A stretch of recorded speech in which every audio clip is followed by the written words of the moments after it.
Upaya Presiden Joko Widodo dalam memperbaiki iklim investasi di Indonesia selama 8 tahun rupanya telah menunjukkan bukti dengan berhasilnya kepercayaan para konglomerat tanah air dalam mengakselerasi bisnisnya.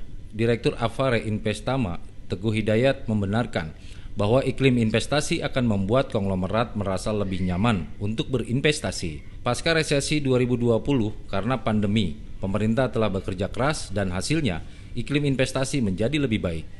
Pada tahun 2020, Indonesia dilanda pandemi COVID-19 yang mengakibatkan krisis di berbagai sektor. Di masa itu, pertumbuhan ekonomi anjlok karena adanya pembatasan mobilitas yang ketat. Tetapi setelah itu, dirinya menilai bahwa pemulihan ekonomi berlangsung cepat karena pemerintah banyak melakukan inisiatif.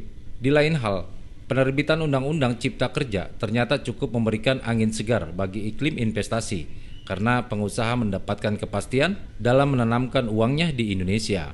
Pada 2021, Grup Jarum telah mengakuisisi emiten dengan nilai yang fantastis, mencapai 20 triliun rupiah.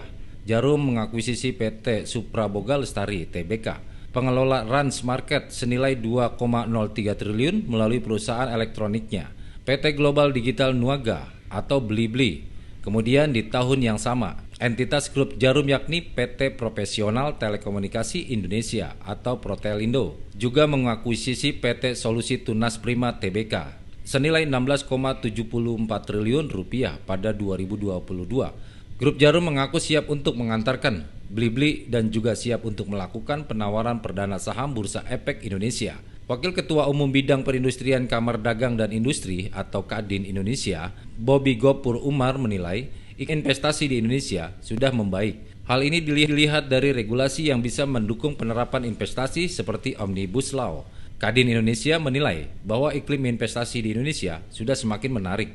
Bahkan setelah berhasil melewati 2 tahun pandemi, Bobby menerangkan, peraturan baru ini bisa memotong proses birokrasi yang panjang dalam proses investasi menjadi sederhana. Ditambah lagi, terdapat 270 juta penduduk di tanah air yang dapat membuat negara ini menjadi salah satu ekonomi terbesar di Indonesia. Bobby memaparkan, tahun ini Indonesia menunjukkan kinerja ekonomi yang sangat bagus setelah berhasil melewati gejolak pandemi dalam 2 tahun terakhir.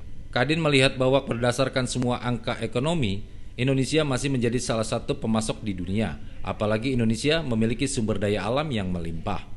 Implementasi UU Cipta Kerja dan UU Perpajakan tentu saja bisa dijadikan upaya konkret pemerintah dalam meningkatkan daya tarik investasi dan menciptakan iklim usaha yang lebih baik dalam meningkatkan daya saing Indonesia.